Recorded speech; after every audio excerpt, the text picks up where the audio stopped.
This conference will now be recorded.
Okay, good afternoon, everyone. In Africa and Europe, good morning. In Latin America, good evening, night to our Asian members. Thank you for joining us today. Again, this is not the first digital conference that we organize. By now, we have already organized at least 7 exchanges, which are helpful for us, but also helpful for you as members of IOE to identify key action and key guidance in this emergency situation. Before starting, we kindly ask everyone to mute your microphones, except for the speakers at the time of their corresponding interventions. If you have a weak connection to internet, a good idea is to turn off your cameras. Otherwise, it's a good idea to keep them on to foster a better interaction. Just to remind you also that the chat function is available as usual. Would you want to raise any questions and comments? It's a very useful tool because that helps us to optimize the interaction. So please use the chat function to make questions, and at the end of the different intervention, we'll optimize the time, making a sum up and asking also to some of you to intervene based on these questions. As I said before, this is the 11th digital conference of a series of conferences that we are organizing with relevant stakeholders on COVID-19 business action. Our goal is to share with our network the latest information on the evolution of this virus and discuss the best response. I mean, what we want is to identify action. The topic for today is a topic which sometimes has been forgotten in the public debate, but which is critically important for many countries depending on global supply chains, and also for many global players in the business field. And it's how this is impacting, that's how this spread of the virus will be impacting in the middle and long term on global trade. And we heard the other day about a concept which is deglobalization, which is very worried from an IOE perspective, but of course on supply chains and also on employment. The pandemic has brought the global economy to a standstill. That I don't have to elaborate on that. But the question is no longer if the global economy will shrink, but instead if we are going to break infamous records and seen from World War II. By keeping more than 3 billion people homebound for weeks, and by forcing necessarily governments to close their border to the movement of people, the virus is provoking a simultaneous shock on demand and on supply, and that's one of the genuine elements of this crisis. People cannot spend, companies cannot produce at the same time. As you can see on the slide that is now presented to you, more than 50 countries have now stopped any movement of persons across their borders, but also applies to products. No logistical networks has been built with a sufficient capacity to absorb a shock of this magnitude. All around the globe, business have been forced also to rethink the entire supply chain to deal with the strict restrictions that they are facing. The disruption generated by the coronavirus represents a unique also challenge, not to enter into the negative spiral for the global economy, especially for the low income and emerging economies, which will suffer the most the drop of the global demand. They will suffer also perhaps the most on production and investment, all at the same time. Today's conference aims at exchanging experiences and views and perspectives from relevant actors worldwide. As the full impact of the crisis is yet to be felt, it's critical that we take stock of the short and long-term consequences on trade, on supply chains, and employment. For this purpose, we have the honor of counting with several speakers from the international organizations that are specialized on these very issues, as well as some of our IOE members that are directly affected or involved in managing the disruptions caused in global trade. Today we have with us, and we want to welcome Bob Koopman, Chief Economist and Director of the Economic Research at WTO, and I want to thank you especially and on the other panelists for the short notice. I mean, in these circumstances, we have to call for digital exchange in a very short-term basis because of the evolution and the developments that come from one day to the other. So thank you very much for accepting this invitation. Sangheon Lee, who is the Director of Employment at the Policy Department of ILO, he has already been with us in a previous digital conferences, and ILO has just launched yesterday important data on the evolution of employment. So thank you again, Sangheon Lee, for joining us. We have Eva Hamble, Senior Director for Trade, Investment and Financial Service in USCIB. USCIB is our American USA member, and they are very active on trade policy developments and discussions. So thank you, Eva, also again for this short notice, for being with us in such a quick manner. We have also Farouk Ahmed. Farouk has participated, I would say, in all the digital conference of IOE. We have had several exchanges, informal and formal. His federation and his membership is crucially affected by the crisis. He's very concerned about what's going on in terms of cutting orders from brands, especially to the garment and textile sector. And it's very good to have him with us. He's the Secretary General of the Employers of Bangladesh, the Bangladesh Employers Federation member of IOE.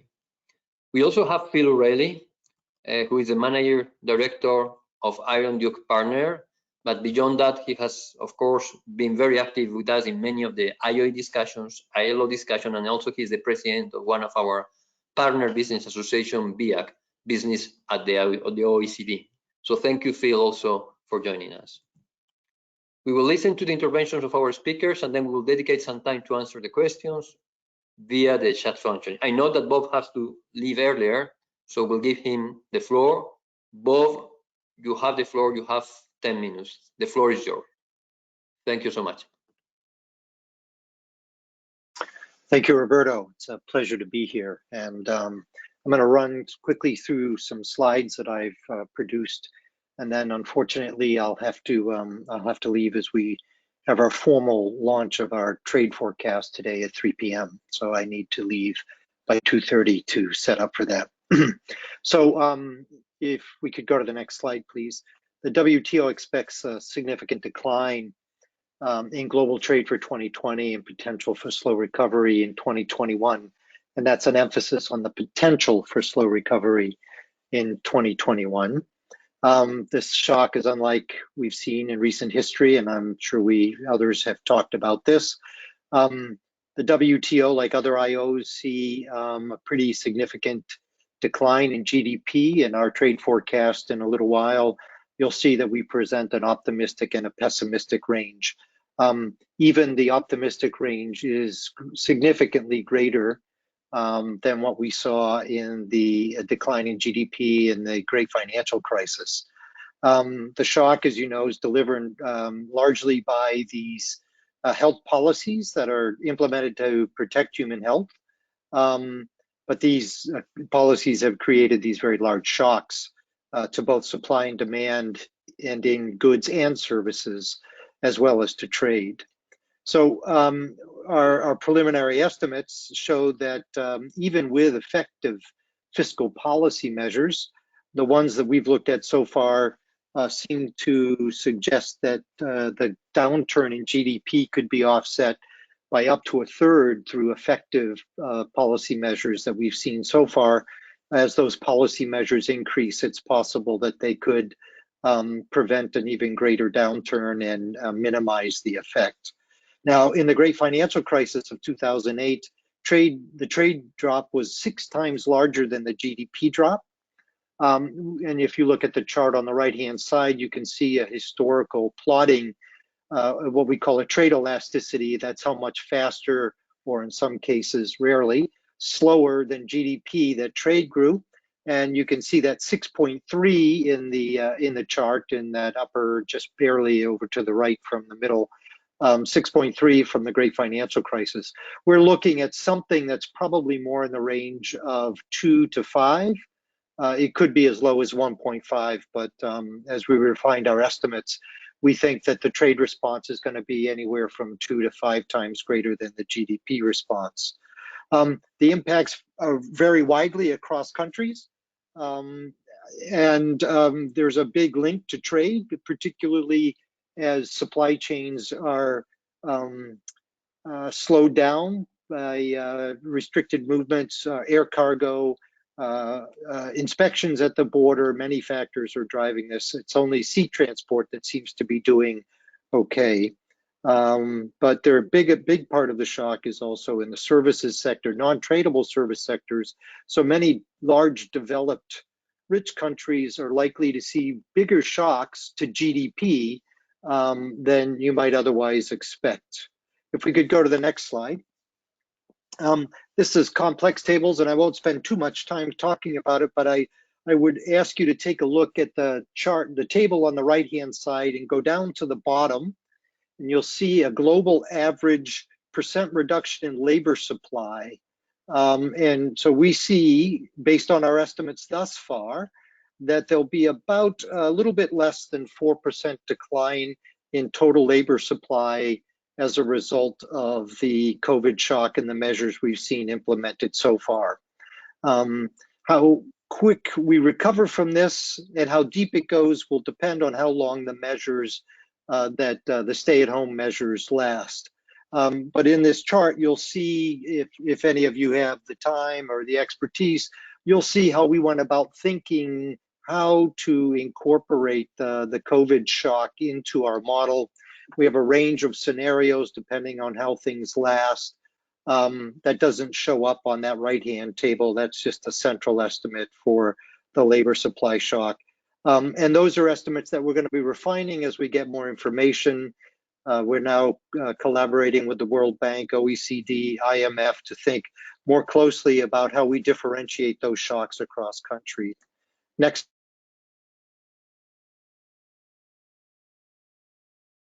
slide, please.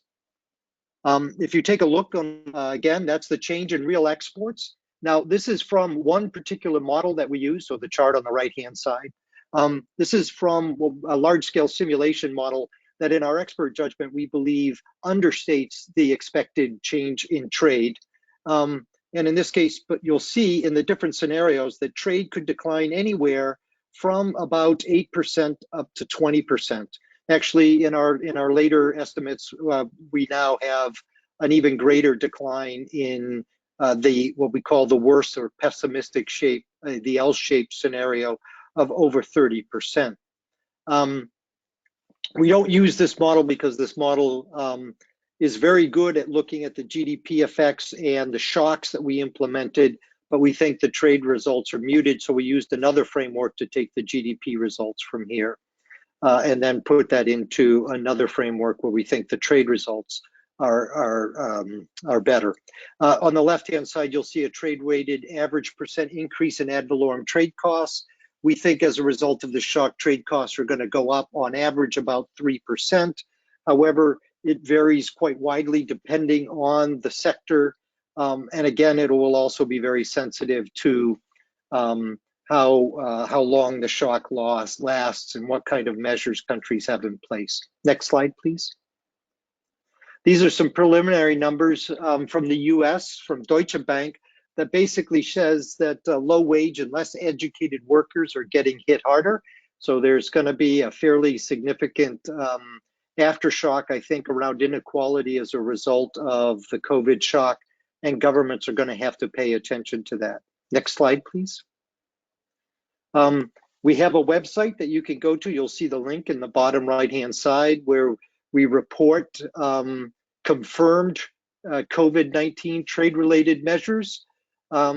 We think that this is an important role that the WTO can play in the short term. It's around transparency. It's around letting countries and firms know what governments are doing, what actions they're taking, in what HS categories, what tariff categories, what kinds of measures. There's a longer list of measures that we don't make public, where we have to, we either find them or we haven't been able to confirm them yet with governments. And we're undertaking confirmation as we speak on a much larger number of measures than what you see here. If you go to other websites, you'll see a broader set of measures reported beyond what we can confirm. So if you go to the UN International Trade Center, they have a list of measures that they have just collated from press releases and things like that. Next slide, please. How can the WTO help? Well, a big part of the WTO is this transparency thing that I talked about. We are reminding countries the importance of global supply chains. A lot of the measures countries are putting out there are export restrictions. We think that many of those export restrictions are short-sighted. And there are a number of large countries who feel like they have the potential capability to produce a wider array of goods, that they have seen their supply chains go global, and they may think about bringing them back home. And we think that that short-term perspective will result in long-term slower growth, relative inefficient production, and misallocation of resources. What we rely on right now are WTO members to report what measures they're taking, to take unilateral actions that they see fit to reduce tariffs on important COVID-related goods, and think about not just health-related goods, but agriculture and food, and then come together at the WTO and talk about strategies to use the global trading system as well as domestic emergency supplies and alternative flexible production arrangements, perhaps maybe diversified supply chains both domestically and internationally, so that dealing with future COVID-like crises can be done more efficiently and more effectively. And I'll stop there. Thank you very much. Thank you very much also for sticking to your time. I think it has been very comprehensive and also very, very useful. It's quite, I think the last slide related to how how the WTO can help with the link to the quick recovery. It's, I think, something critical where also IOE also can play a role working with you. So we'll have a follow-up conversation. Thank you again, Bob. We will liaise with you also with the questions that our participants will make through our chat, because I know that you have to leave earlier, and we'll come back to you on that, okay? I will now give the floor to Sangheon Lee. As I said before, you have produced some new set of forecast data that could be useful, specifically perhaps the one which is related to the sector forecast and sector evolution. So the floor is yours, Sangheon. Thank you, Roberto. Okay, share. Okay. Let me see how this works. Okay, here we go. Okay.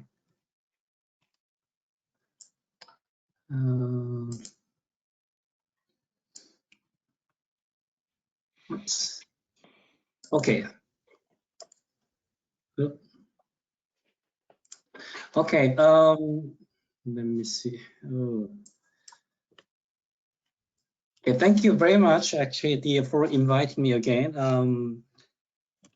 Since actually I actually had an honor to present you our first note on which actually trying to estimate possible employment impact of the COVID-19. That's already 2.5 weeks ago. Since then, as you know very well, COVID-19 pandemic has further accelerated in terms of both intensity and also at the same time the scope. I mean, it really expanded globally. And oops, okay. One of the way of indicating how actually this development has been affecting workers around the world will be simply looking at how many workers over time are living in the country where either partial or full actually lockdown arrangement in place, which has immediate implication for workplace closure.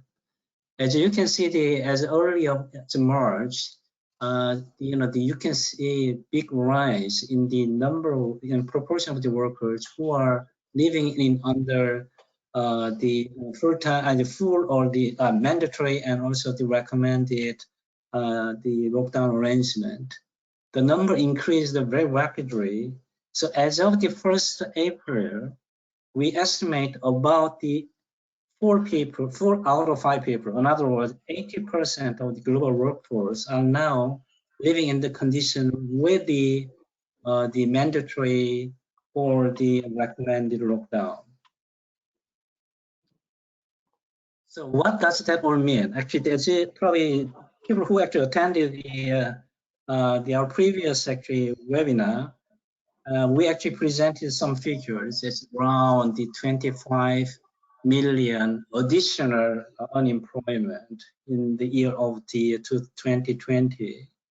Of course, when we are making such a prediction, we are making some assumptions. For example, about the possible range of the economic shock in terms of GDP, and also assumption about the possible duration of the pandemic. And third, how sensitive employment will be responding to this economic shock. On all these fronts, we realize our assumptions, which we used for our previous estimation, are rather optimistic. Another thing is that we previously looked at the only employment, but what we see is the various forms of the underemployment and shorter working hours or the layoff, temporary layoffs, and the sick leave. So just looking at the number of employment may not tell you the exact situation or the reality of the labor market on the ground.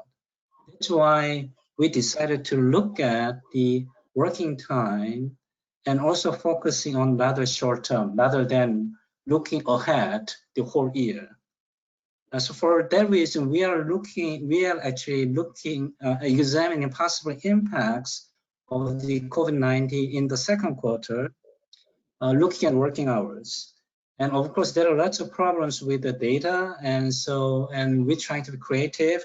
That's why we decided to use nowcasting model, which relies on the real-time, both economic and the labor market data. All the details are available on our note in the appendix 2. So here's the result. You can see the result on the table 1. In our estimate, again, for the next quarter, we estimate around 7.6% of working hours globally will be wiped out. So what does that mean? It means if we use the 48 hours working week as kind of threshold, then this number is equivalent to the 195 million full-time workers. That's quite a big number. In terms of the magnitude of the working hour losses, in terms of percentage, other states is very high, and Europe, as you can imagine, is very high as well. We're talking about 7.8%, which means around 12 million full-time workers, and also the Asia and Pacific, it's about the 7.2%, which is about 125 million full-time workers. And of course, these kind of huge losses are expected across different income groups, but especially in the upper middle income groups. Especially here, we are talking about 100 million full-time workers. What all these numbers actually imply is that the employment impact are most likely to exceed the effect of the previous financial crisis, 2008 and 9 financial crisis. So in light of all of this, we believe that the end of the year figure will be, in terms of the unemployment, will be much higher than we originally projected. And so also it's very, very important to remember that this is new actual unemployment. We are already quite a large number of unemployed. At the end of last year, we had around 190 million of the unemployed already. So we are talking quite a big number. And then, of course, this chart is not uniform. Actually, it affects all sectors, but some sectors are in a much greater risk than the other sectors. What we actually try to do is that we look at all data, especially the real-time account, economic and financial data. We actually look at around the 10 sources. And then we try to measure or evaluate the possible impact of the crisis on the economic output, and then how that can be related to employment. So as you can see there from the table, we actually put all these sectors in 4 categories: low and low medium, and medium, sort of medium, and medium high and high. And so in our analysis so far, again, this is a very tentative situation evolving. Whatever I'm saying here is still tentative. So that's why we actually commit ourselves to monitor the situation, and we're updating our estimates that on regular basis, ideally between 2 and 3 weeks. So our analysis is indicating, as of now, the accommodation and food services, and manufacturing and retail, and business and administrative activities are relatively high risk. And on the right side of the table, you can see the number of employment and all the share, and also the wage ratio compared to average wages, and also share of women, to give the idea about how big the sector is, and what is the situation about the pay and the gender composition. If we put together all these, the high risk sectors, here we are talking about 1.25 billion workers in a very difficult situation. And so let me, we're on time now. Another very important issue I want to highlight is that the informality.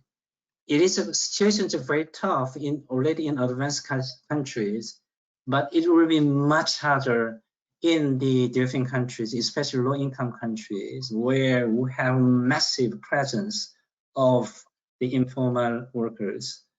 What this figure 3 trying to show is that we just put together the extent of the lockdown arrangement, lowest to highest, and then we're actually pairing them with the incidence of informality. As you can see, the many countries under very strict lockdown arrangement, there are high level of informality, which means it's going to be extremely difficult for informal workers, especially their business activities will be constrained quite significantly due to lockdown arrangement, which means informal employment cannot be any longer as a survival strategy, because the people's movement will be strictly limited. So that's where we think the income support or other social protection measures will be crucially important. And so where we stand overall. So this figure 2 is bring together all different elements in one place, and how many workers are working in some of the high risk sectors. We put some of the figures. You can see some variation from the Africa, and then to America and the Europe and Central Asia. And also we put some number about informal economy and social protection, and also the COVID-related death rate. So this is a bit of quick snapshot of where we stand about the sector level risk. So I fully understand that this actually this dialogue is about what are the implication in from the perspective of global supply chain. We haven't done it yet, but we are looking at these issues in our next update of the ILO, the COVID-19 note. What we are thinking is that we extend our approach to the worker at risk, as I explained briefly, and applying these concepts to the global supply chain. For example, if you look at the automobile industry, we actually believe around between 14 or 50 million workers are directly or indirectly involved in global supply chain. And then we try to look at these issues from the demand side. So what's happening in the countries where there is a high demand for the cars, and then we just arrange it along this actually level of or intensity of the lockdown arrangement in different countries. So if we look at the left side, you can see around 5 million jobs are somehow maintained by the consumers in which actually countries with very strict measures. So you have to expect these 5 or something million jobs are at high risk because the demand shock, as actually both WTO mentions, is very high. But that's not the end of the story. There are a bit of the less strict, but still very significant restriction is already put in place in the countries. You can look at the second bar. Here we are talking about 13 million of jobs are at stake, at risk potentially, because of the government policies to restrict the movement and also the lockdown arrangement in place. So we are thinking of expand our analysis to the other sectors and reporting in our next update. Just quickly, last time I presented the policy pillars. Policy pillars, basically 3 policy pillars last time, but after long discussion and also consultation with our constituents, we decided to add 1 more pillar, which is a very obvious one, but it's very, very important, which is a social dialogue. At the end of the day, this is a time for the solidarity. This is time for looking for the socially acceptable solution. This is time for the transparency, honesty. Tripartism is the way forward. So that's why we believe this looking at finding out the solutions through the social dialogue is the key. Other policy messages, we are stick to what we said. Many governments are doing lots of things. We really we are very much impressed by them, but we need more. And more importantly, there are lots of the plans and commitment to the resources, but delivery seems to be quite slow. So it's very important to actually speed up our delivery. At this particular moment, the timing and speed is everything. So we very much hope the governments actually speeding up their delivery on their committed resources. Thank you. Thank you to you, Sangheon. I think it has been very detailed and very comprehensive. One of the things that you referred is precisely to the sectoral approach and also the forecast that you are going to do in relation with supply chains. And that, again, not to enter into the negative spiral, it will be critical that you help us also to identify in which sector this need of action. I'm not just talking about liquidity, will be much more needed to have a quick recovery. I mean, there we saw clearly the manufacturing sector, but there are others like the transport one, like the retail, garment, etc. So those are key areas of action for, of course, for ILO, but also with the entire business community. We'll have to discuss that further, and also, of course, to identify action to be followed. Eva, thank you again for joining us. I would, of course, we are going to provide us the USA business perspective, but perhaps we can now raise with you whether things will come back to normal or something similar to normal, or if companies will try to change or further diversify, as Bob said before in his intervention, the location of production, because that's also a critical question, which is linked to globalization. Or if you envisage some product to be produced again locally, if there's any forecast that you can make at this stage, which is quite tricky. So that could be one of the points. And also, if there's any lessons learned from the last 2008 crisis, which was a financial crisis, then it came also to the real economy and had some effects on trade. Thank you again. The floor is yours, Eva. Thank you, Roberto. Well, as you mentioned, we are the U.S. member of the IOE, and to those not as familiar with USCIB, we're a multi-sectoral trade association of largely U.S. companies, but we also have some foreign companies that have significant U.S. operations.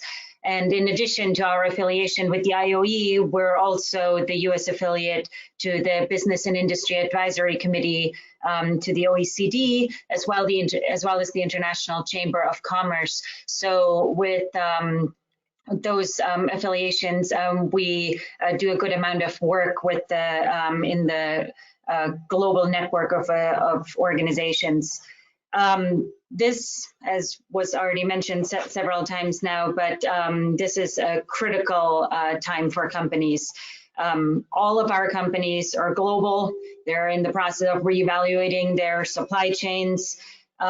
With every month of containment, there's the expectation that there is a 2 percentage point loss in annual GDP growth.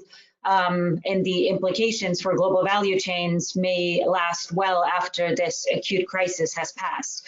So what the core message that we want people to remember is that an open trade and investment climate continues to be of vital importance. As was mentioned in the presentations before, trade restrictions are increasing. There are more popping up every day, and we need to be careful that they don't stay in place. In some cases, export restrictions can even make it something worse. Additional tariffs that you have, they then have to be offset with subsidies, for example. So we cannot forget about the importance of an open trade and investment climate. And more importantly, that will be necessary to then build the economy up again once we hit the point of recovery. So we are working with our various partners and affiliates to develop policy that looks toward not only addressing the current problems, so educating on what companies are facing at the border and in various ways, but also to then retaining the structures that work and then eventually rebuilding those that were affected by the crisis. Right now, we're still in triage, essentially. And one thing that is key right now is international cooperation. So we're looking to the international organizations for leadership, and examples that have been really positive over the last couple of weeks is one, the G20 leader statement, where they committed to work with the WHO, the IMF, the World Bank, UN, and others to address the crisis. Another is the joint ministerial statement of Singapore and New Zealand, committing to ensure supply chain connectivity. And we understand that a lot of other countries have joined in on this statement as well. And then most recently, the WTO and the WCO coming together in a joint statement pledging to work together to facilitate trade in essential goods such as medical supplies, food, and energy. That's something we're incredibly supportive of, and it's great to see. Companies are, of course, depending on the sector they're in, affected in different ways. What we're seeing is that companies that are more digitized and automated are currently doing much better in this crisis. So we're expecting there's going to be a push for more of that, and we'll see increased automation and digitization. Of course, then we'll need to figure out what that means for the workforce.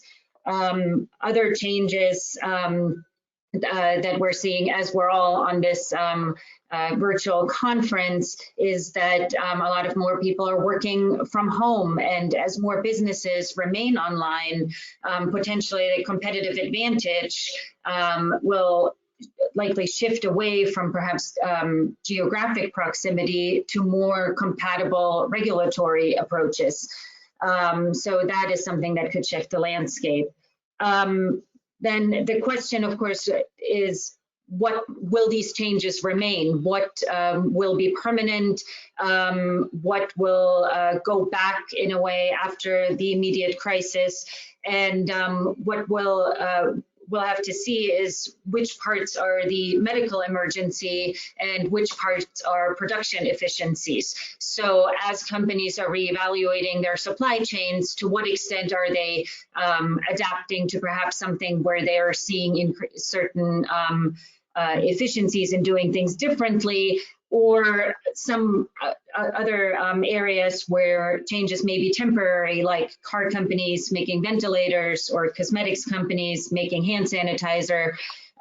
These may, very well change as the situation changes again. So as companies are obviously going to look to secure their supply chains, that doesn't necessarily mean localizing them. The export restrictions that are currently in place in the long term, those are not the answer in our view. You're also seeing it, for example, in the food and ag space. They're often creating a problem that where there wasn't even a shortage. So there's a concern that destroys confidence in the global markets and ends up being a vicious cycle. So that is something we need to be aware of, and we should try to head off as much as possible. And even if you're looking at companies eventually shifting supply chains, that is not something that can be done from one day to the other. It takes some time. We've had some experience in the U.S. with that, looking at these issues in the U.S.-China situation with the tariffs, as companies have to evaluate what they are importing from China, and to what extent there is a possibility to source from elsewhere. When you look at something like certain industrial inputs can take up to 3 years to get recertified, requalified. So these are not easy issues that can be solved from one day to the other. Regarding the point about the financial crisis, of course, we try to look to history, and the last time we experienced something to have some sort of idea, to be able to predict about what we can expect and what we need to brace ourselves for. In the trade community, the discussions have very much been that it's not necessarily a great barometer for what will happen for two reasons. One, the financial crisis was, in terms of the recovery effort, very much focused on a concrete sector. It, of course, affected a large part of the economy and people and their savings and everything. But it was concentrated in one sector, as opposed to what we're seeing now, which is really across the board. And then more importantly, with the crisis, because we're so it's difficult to determine the timeline because it is based on what is happening in the healthcare space. So we haven't really hit recovery yet. We're still, as I mentioned, we're in triage. We definitely need to think ahead, and we need to have a long-term plan, but at least from a company perspective, there's very much focus right now on trying to resolve the immediate issues that are being caused. Again, as I mentioned before, the U.S. of course has the existing situation with China, where the COVID-19 crisis came on top of the existing trade tensions. So that is something where we're of course looking to see how that will resolve. So far, there haven't been any steps to remove the existing tariffs. So in that sense, that hasn't changed significantly. We may potentially see a selective removal of tariffs in the medical supplies space, but no sweeping actions have been taken so far. So I know I leave the group with a lot of unknowns and uncertainties, but companies are certainly working hard to try to figure out what the next steps are. And as I mentioned, working in this kind of environment, sharing information with our partners is absolutely critical. And I appreciate being here in the discussion and look forward to the questions. Thank you. Thank you, Eva, so much. I think that much of what you're saying has to do with the fact that there were already things evolving in the trade scenario, in the international world scenario, and that came even to some extent to complicate further the situation. At the same time, one critical element that you have underlined, at least from the USA perspective, that right now you are with immediate emergency consequences, which are now coming to the USA. And at the same time, it's difficult to make predictions and to make a forecast which helps to planify properly, even though you know and you're aware that you have to do it also from a trade perspective. There are things that will not come to normal, that we are sure, and you refer also to digital change that perhaps will be speed up, and also the way you are dealing also with some specific and diverse kind of products and services. But that's something that cannot be said right now. I think this has also quite useful points also for further discussion. We'll come back to you. In fact, there are already some of you raising some questions there. I encourage all of you also to raise it there. Some of them raised the question to Bob. He left, but we'll manage to have him back in a way or in another. So the other panelists can also develop these points. So we now have Farokh, the Secretary General of BEF. I know that the situation in Bangladesh specifically, but you also can refer also to other Southeastern ASEAN members, is not precisely good, and what is now an employment challenge is manufacturers trying to cope with salaries and wages for the immediate period can become a dramatic situation, humanitarian situation, because the social protection schemes are not so developed in the country. And I think that it was Sangheon who referred to the informality issue, which in those, I mean, in countries like yours here are quite outstanding. So please, Farokh, you have the floor. And I thank all of you for sticking to your time, so that we have also time for the exchange after. Thank you so much. Okay, thank you, Roberto. First of all, good morning, good afternoon, good evening to all of you. So far, my previous speakers have very nicely explained the situation, and first and second speaker, particularly at the global level, I will try to give you a picture of the frontline ground situation, what's happening, particularly in our part of the world, which mostly consists of developing and least developed countries. Next slide, please. Next slide, please. Okay, just to touch upon the current situation, the data are changing every hour, so I'm not going to that. In South Asia, it's over 8,500 confirmed cases with 302 deaths. That was until last night. In Bangladesh, 164 infected with 17 death cases. The point to note that in our part, the virus spreaded sometime just a month back, particularly in Bangladesh. The first case was detected on 8th of March. It's just 1 month, and the experience and the trend says that 5th, 6th, and 7th weeks are the most dangerous weeks. So we are entering perhaps into the community level outbreak. Next, please.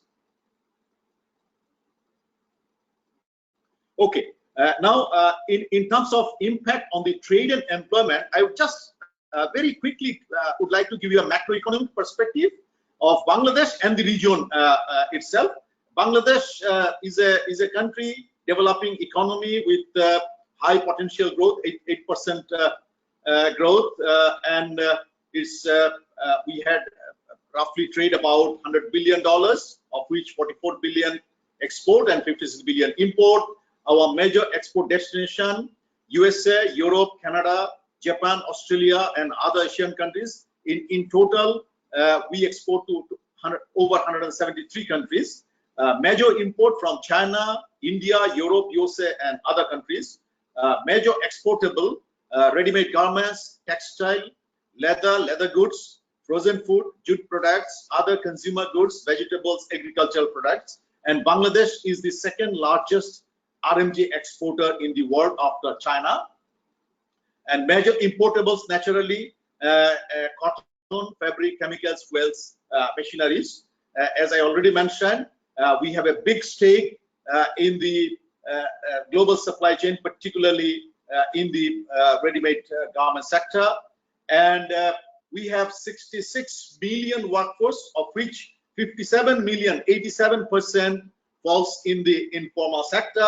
To be very frank and honest, informality widely exists in our part of the world, in whole of South Asia, be it India, be it Nepal, or Sri Lanka, or Pakistan, anywhere. We have, on an average, 80 to 90% informal sector. Thank you. Next. Let me give you some part about the labor market. We have out of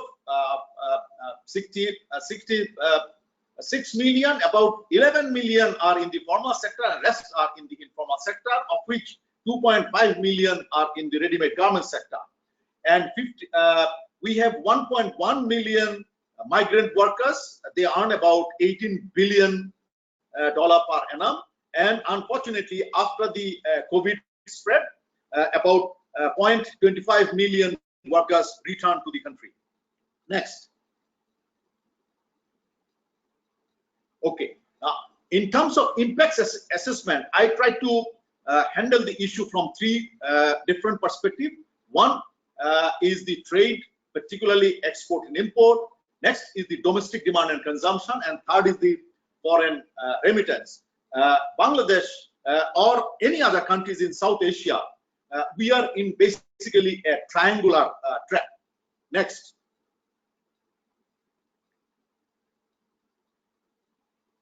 So first trap is the supply side impact.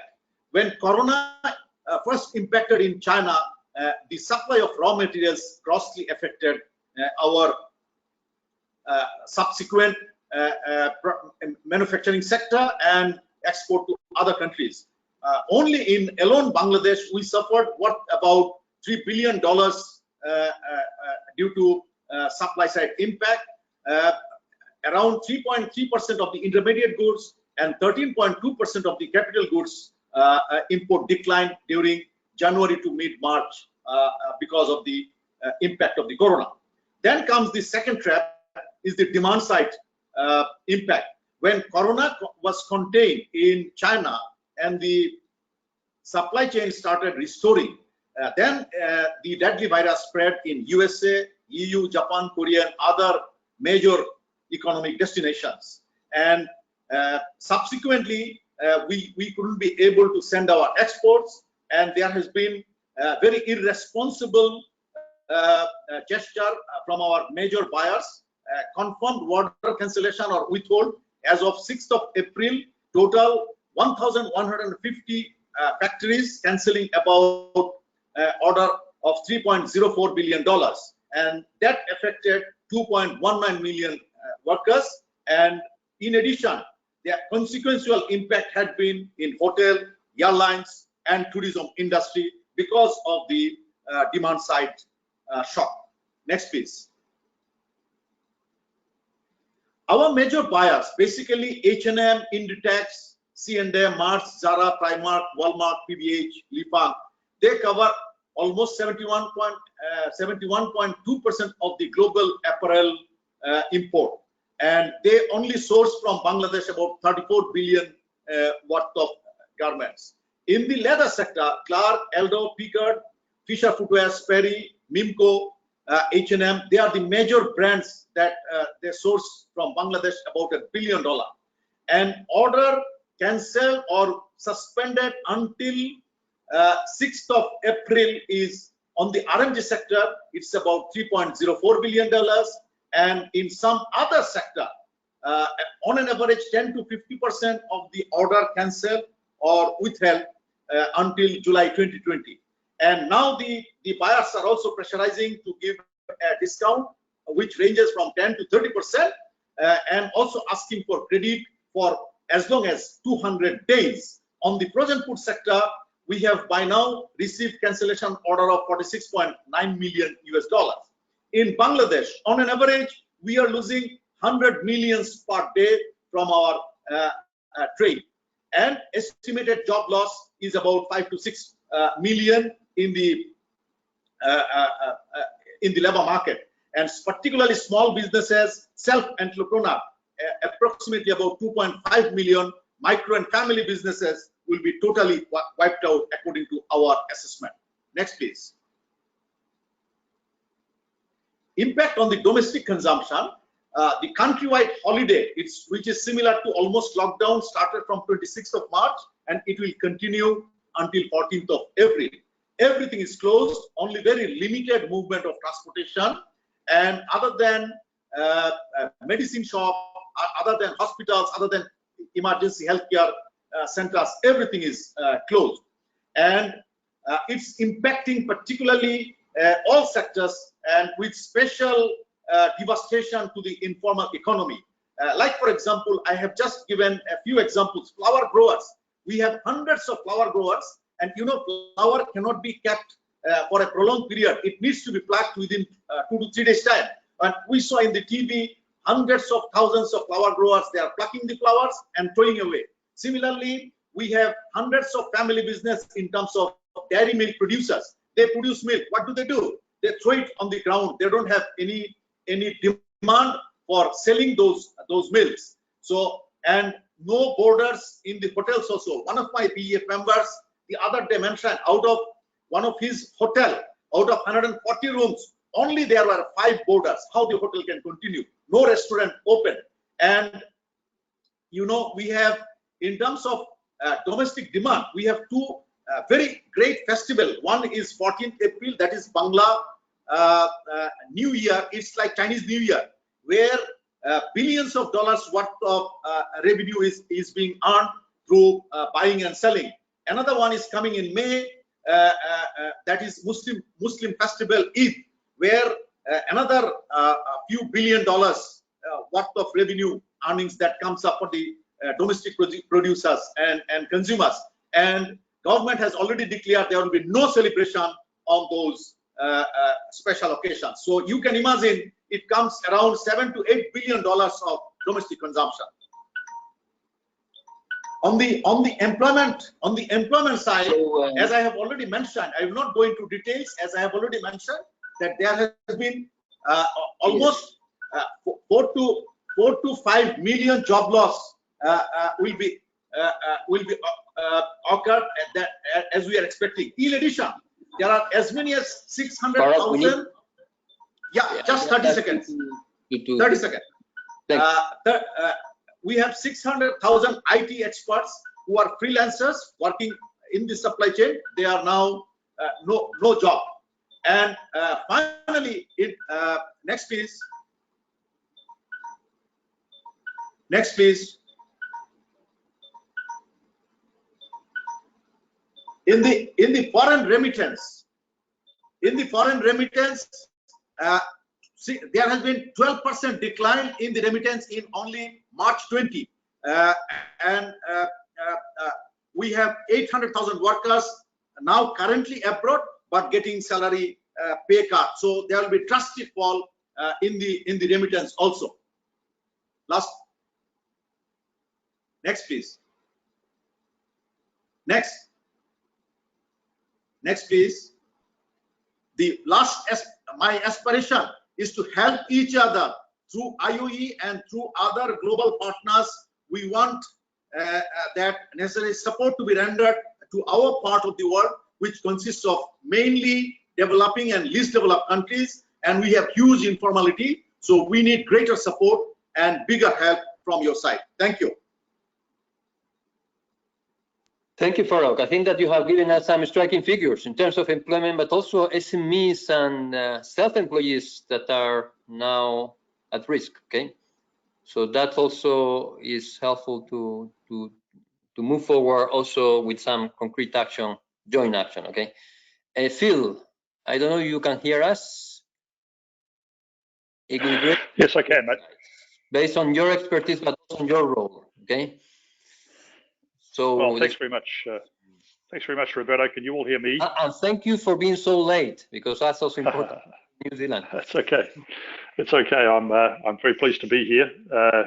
And hello from New Zealand, where it's a cold autumn evening here in Wellington, about 1 o'clock in the morning, and I look forward to going to bed soon. Perhaps if I talk to you a little bit about the New Zealand situation. Of course, New Zealand's a long way away from anywhere else, and that's helpful because we were able to see the pandemic going around the world and reaching us, and New Zealand executed a hard border closure, pretty hard border closure about 4 weeks ago, and we've only had one death from COVID at the moment, but nevertheless, our government has instituted a very hard close down. So we're as restricted in our close down as Italy is. So we have a very, very hard social and economic close down going on in New Zealand. We are hoping that we'll be the only developed country in the world to eliminate COVID. If we don't do that, we'll get very close.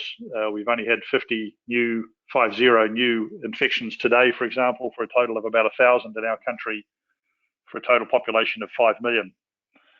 So, you know, maybe we'll eliminate the thing and get back to some sort of domestic activity that returns to normal. But in the meantime, there is simply enormous economic damage going on in New Zealand as a result of this very hard close down.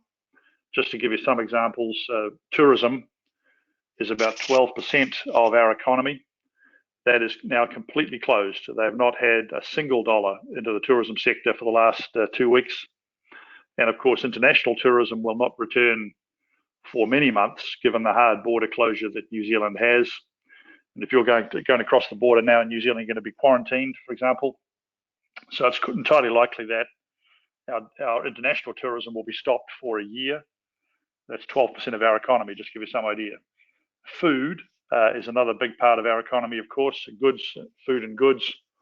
And to Eva and a number of other people's point, enormous protectionism that's going to come in the food business, I'm sure, in the food trade, will also cause us enormous damage. Just to give you some idea of the effect on our domestic economy, there is 80% less fuel being sold last week than there was before the lockdown, 80% less fuel in our economy. So our economy is literally frozen.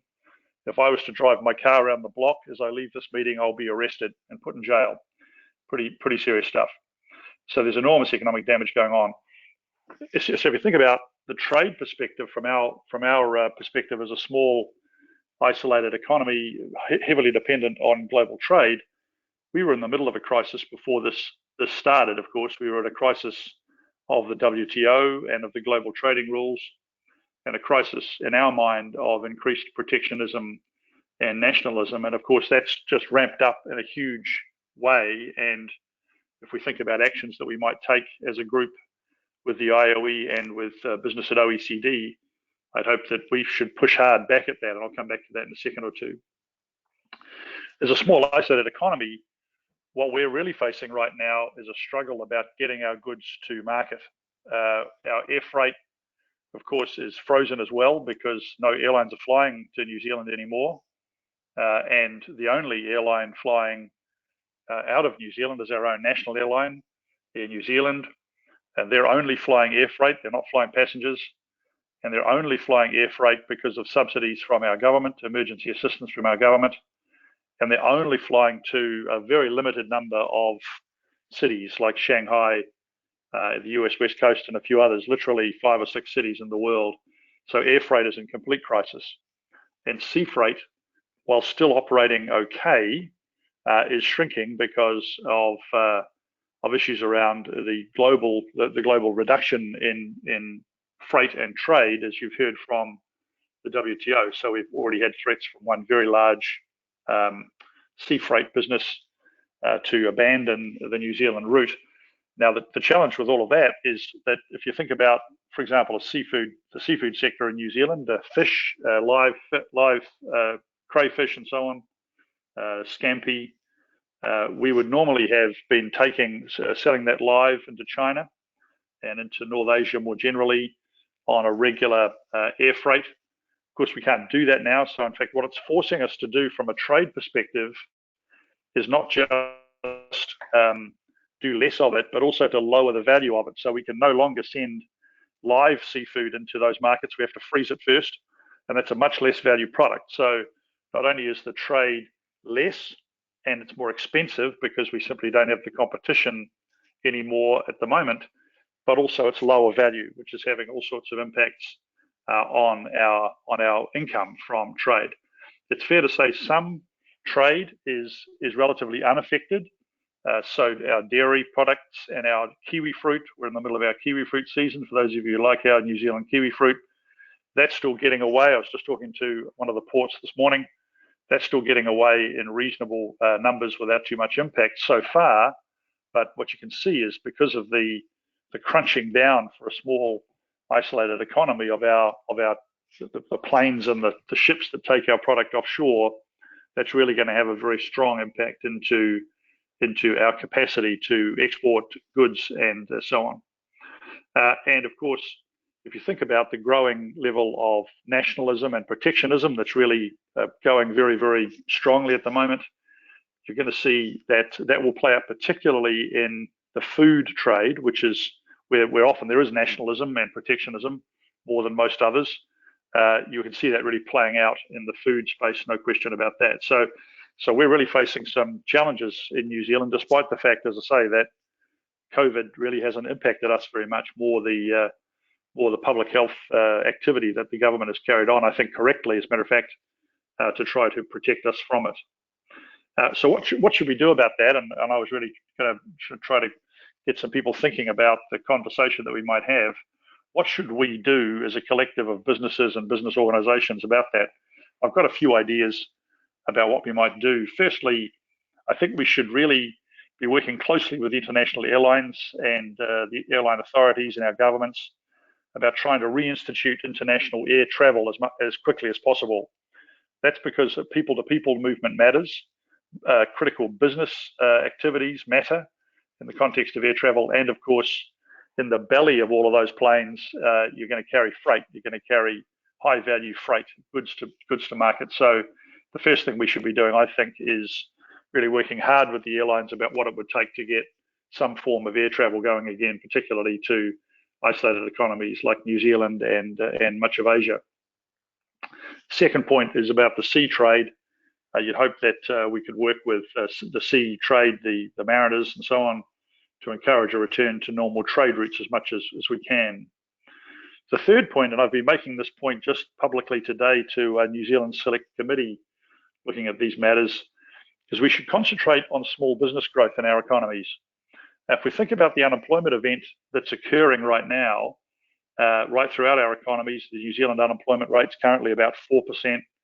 We think it'll go much higher than 10%. That's a lot of people out of work. And the OECD research on this is pretty clear. If you want to build jobs, then build small enterprise, build small business. They are the job engines of growth. So a big piece of advocacy, I've started it today in New Zealand, a big piece of advocacy around building small business, I think, in our economies will soak up the jobs much quicker than almost anything else we can do. And then to the point, I think Eva made this point about digital, trying to get those businesses as digital as possible so that they can start exporting digital services. Even if they can't visit offshore, they can still be exporting offshore. So SME growth, I think, is a really important issue for us all. And as I say, digital capability is another area that I think is really important. And it's happening anyway, of course. We're all getting used to Zoom and Microsoft Teams and whatever I'm on, whatever piece of software I'm on tonight, great stuff, whatever app I'm on. So, getting businesses more digitally capable throughout the supply chain will be really, really important. Next point I'd make is really focusing in on those at-risk areas. I'll argue, of course, for a big effort on food, on the food trade. I notice other people are talking about medical equipment and medical goods. I think that's important too. But really focusing in on thematic issues, I think, where there's some real threats to the global supply chain because of protectionism and nationalism. Another point I'll agree with Eva on is the importance of joint action around policy settings. So with this increasing nationalism and protectionism that we're seeing, and we will see, and we're going to see a lot of protectionism go on that will be disguised as public health initiatives, I can guarantee you, because protectionism has many disguises, and this latest one will be public health. And it'll be hard to argue against, of course. In my own country, even in my country, a pretty free trade sort of country, we're getting calls for pretty protectionist measures as businesses panic about business failure. And it's quite hard to push back on, of course, as we speak in the last few weeks. So I think one of the biggest things we could do is push back on nationalism and protectionism. I note my own organization, Business at OECD's, just recently published a very useful statement to the OECD and to others on the importance of trade and openness of markets. I've made sure that my politicians and government officials are aware of that, so that they can push hard for those kinds of things at the WTO and elsewhere. But really, I think that, Roberto, the core thing that the IOE should be doing is, in this area anyway, is pushing the link between trade and jobs, because we're going to have a massive unemployment event in the world, as we've seen from the ILO and others. It seems to me that the logic that we must run is that the best way to get those jobs back is for companies and countries to trade and to do what they're best at, rather than trying to do everything and carry out some sort of self-interest autarky that we might be concerned about. So my sense is that the IOE in this area should be really making the link between trade and jobs and pushing that hard to push back against some of these tendencies. That's all I've got, and I'm looking forward to the questions, Mr. Chairman. Thank you. Great. Phil, I think that you raised many points.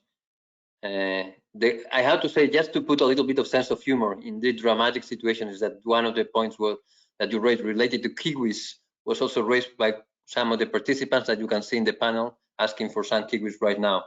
But beyond that, I have to say that the point you made related to trade and employment is something that we'll be following. We are already working in a kind of good outcome on how those both trade and employment are interrelated and are critical for the future of our economies. And we are going to consult this guidance also with our members, but we will be more than willing also to collaborate with you in many sense as BIAC, but also as expert providing our inputs. But the idea is not just to have the paper and document, it's just to follow up with WTO, with ILO, and to push the agenda forward, because as you said, there is a trend towards nationalism and towards protectionism that could be very counterproductive. So I have delegated my role to one of my colleagues, who was reading carefully the different questions. So I will ask him to make a sum up of the different questions to raise to all of you. And then if we have some time, we'll also open the floor for all of you to make remarks and final questions. I mean, also the participants. Also the 90 participants that have joined this digital conference. Thank you. So Luis Rodrigo, you have the floor to sum up the questions. Thank you. Thank you, Roberto, and thanks to all the participants for such an interesting and comprehensive presentations. For the sake of time, I'm going to sum up on some of the questions that we've received by the chat function as well as via the WhatsApp. And one of these is related to financial and insurance activities, which are at medium risk, apparently, and however, this data is presented otherwise by other institutions such as McKinsey. So what would explain this in your view? So this was for Sangheon. We have another question that was raised by Linda Kromjan on how can we speed up the forward thinking of all actors to focus more on next steps and options for recovery. One question that was raised as well is on how we can build up, how can we trigger the buildup of confidence and trust on foreign investors, and how are timely government decisions on support for companies affecting business decision making to keep their supply chains as they were before the emergency. And if developing countries can benefit from immediate investments from more developed economies coming out faster of the crisis. For Eva, perhaps if you expect any changes in the US-Mexico's commercial relationship in the short term, and if you see a faster implementation of blockchains technology in global supply chains, as long as long-term effects. Have you seen companies accelerating blockchains implementation since the beginning of the crisis to build up their global supply chains resilience is a question. And finally, from Phil, we heard that there has been a change on the fresh food supply chains, and companies have been forced to change the way they do business.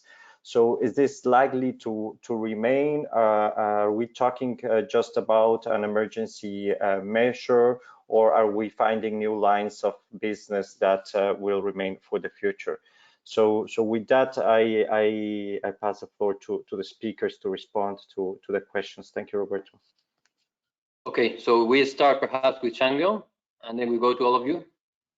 Yeah, thank you. I think I have one question about this, our assessment about the risk. Yeah, you have one question, but if you want to also liaise with the others, that you are free to do it. Okay, don't feel. Okay. Thank you. What we did is that we are looking at the three types of the data. One is on the overall the economic activities in the within the sector, and especially output actually index. And the second is on the investment in the fixed asset. And third one is on a bit of the business expectation. We use the different data. And of course, we use our own data on employment risk. So putting all this together, we're using the basis for determining the degree of the risk for different sectors. When it comes to finance sector, one thing I have to mention is that there is quite a large actually variation within the sector, depending on where you are, what kind of business, how big you are, and etc. And also this assessment is relative to the other sectors as well, because the other sectors, for example, accommodation and retail or these sectors, you can see immediate impact, sudden and immediate and large scale impact right away. And compared to that, the finance sector seems to be a bit, I mean, it's very serious impact, but as far as data telling, they are not as great as in other sectors. But having said that, and also we consider employment aspect as well. We don't see the massive employment adjustment yet in the finance sector. Having said that, thing is that if we see that these actually high-risk sectors are eventually see this such a difficult time, and that will spread to other sectors, then we know very well that will eventually affect the finance sector quite severely. So that's why I said in the very beginning, our assessment right now is as of the 1st of February, we're still monitoring the situation. So we continue to update that information through the, over the course of the coming months. One thing I want to mention that it's related to Phil's point. I think it's very important that this is a really difficult time, but at the same time, this is a very good opportunity to bring in the trade issues and job issues together, try to find a way of bringing trade issues and organizing our debate on trade with respect to the job creation or job actual rich recovery. I think that is a good way of having a more ground discussion on the trade, and then sometimes, putting aside the difficult politics about the trade issues, and then we can actually position the trade issues within the context of the solid and job actual rich recovery. So that's a way of also getting around some of the difficult discussion about the high-roaded debate on the globalization and others. Thank you. Thank you, Sangheon. Eva? Hi, thank you for the questions. I will just very briefly touch on each one of them because I think they're all very important. So the first one on building confidence and trust for FDI to help the recovery efforts, especially in developing countries. I would note, going back to the original point about an open trade and investment climate, one big important thing is to push back against any investment restrictions. So we've seen those popping up as well as the trade restrictions. Usually they come in the form of national security concerns. And I think one important thing to remember is that these things are not new. We already had in recent times this growing of investment and trade restrictions, some protectionism, and so it'll be very careful to discern which things are just sneaking in under the guise of COVID-19 recovery and which things are actually necessary, and even those that are necessary to keep them in the short term. The other point about timely government decisions on supporting companies in their recovery. Yes, being timely in this state where everything changes every day. I imagine we've been on here for an hour and a half and we've already probably missed some new developments as well. So timeliness is absolutely crucial, and to great points that were made by other speakers as well earlier, transparency in this is incredibly important. Working in our networks, collaborating, sharing information is all these things have to work together, and under the global leadership of our various organizations and the public and the private sector working together as efficiently as possible. On the blockchain question, yes, I mean, the technology is certainly being recruited to help coronavirus relief right now. So to the extent that, I mean, what I mentioned with that the companies that are already engaging in these are more digitized, are more automated, already are using these technologies, they are a little bit ahead of the curve. And what we're seeing is that a lot of those companies, they're doing a lot of educating right now also to show how the things that they're already using can be helpful. So to the extent that, you know, other companies that are not as engaged in that space right now are looking to secure their supply chains in the future, one would expect some shifts in that area. And then as a final point on the US-Mexico commercial relationship, in the US-Mexico-Canada trade agreement, USMCA, those efforts are moving forward. So we certainly hope that the relationship remains a positive one, because there's so much potential there and the market is very important. So I don't have any immediate bad news to share on that, but I mean, of course, all of these issues that we have talked about today, they are affecting everyone. And but for the US, at least, the North American region is certainly a very, very important one. So at least from our perspective, we hope to do everything we can to keep that relationship as functional and positive as possible. Thank you. Thank you. Thank you, Eva. Farokh, very quickly, please.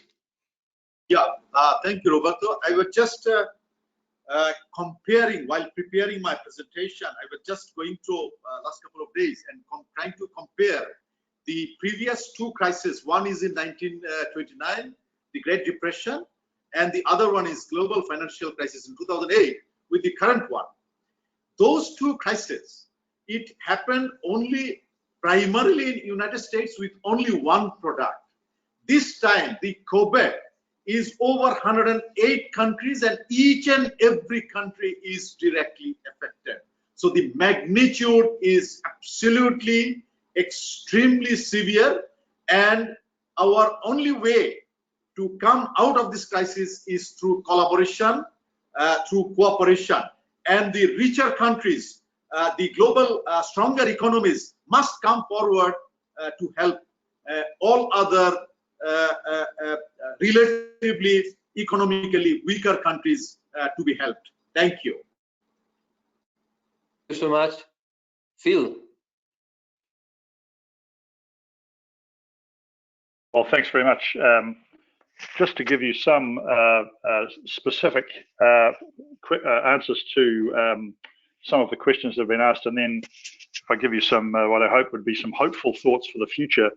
Firstly, someone asked about that moving down the value chain, going from, for example, fresh seafood to frozen seafood, because of the the difficulties of air freight coming out of my country.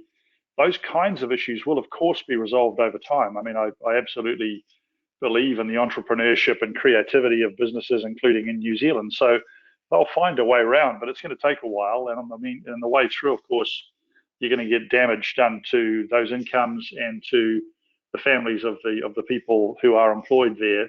So, I believe in creativity, but it's just going to take a while. And with things like food trade, it's often quite hard to innovate very, very quickly. I mean, you're going to take a live fish to market, or you're going to take a frozen fish to market. It's not that easy to think of some, snazzy new way of doing it. But the other point I was going to make was around investment. UNCTAD, I was just reading a report last week which suggested that global FDI will be down 30 to 40%, which is a massive number.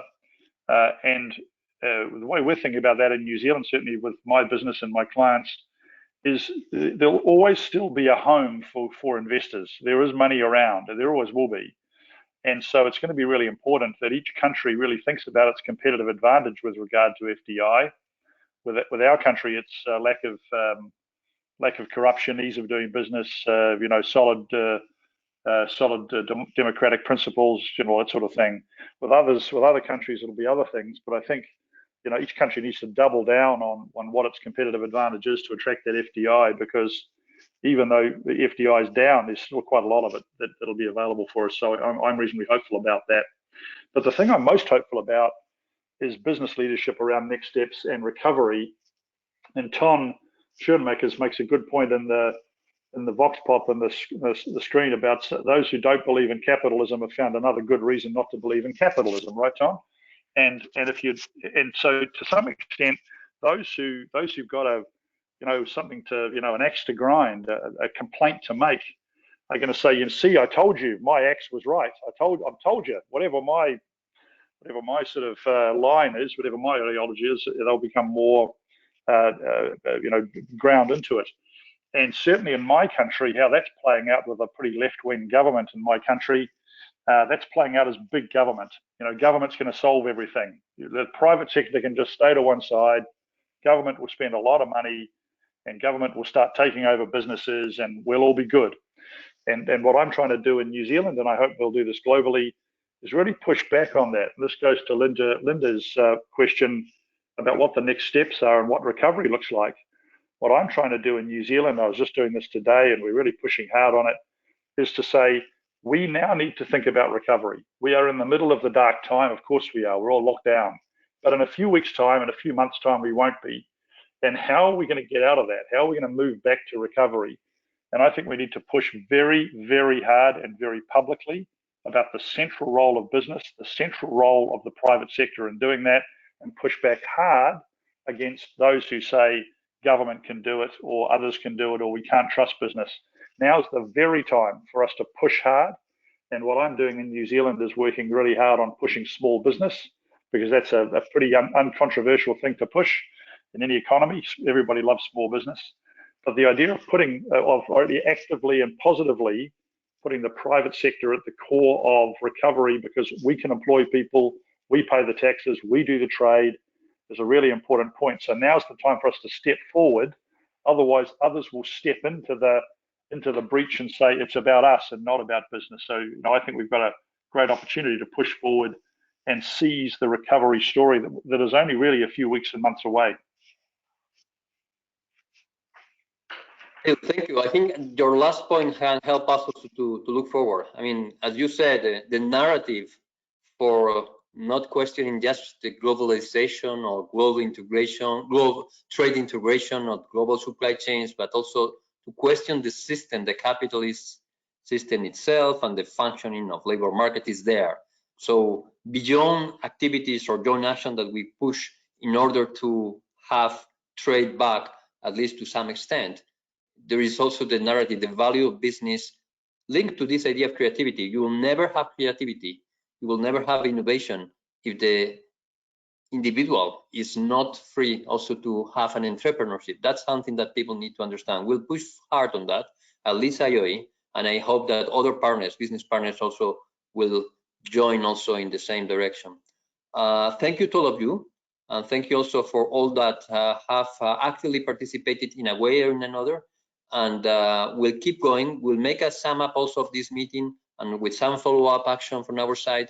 And of course, one important and critical message is that you keep safe now, you and your families. Let's see each other online soon. And have a happy break for those of you that have a holiday period during the coming days. Thank you so much. Thank you. Thank you, Roberto. Thank you, everyone. Thank you.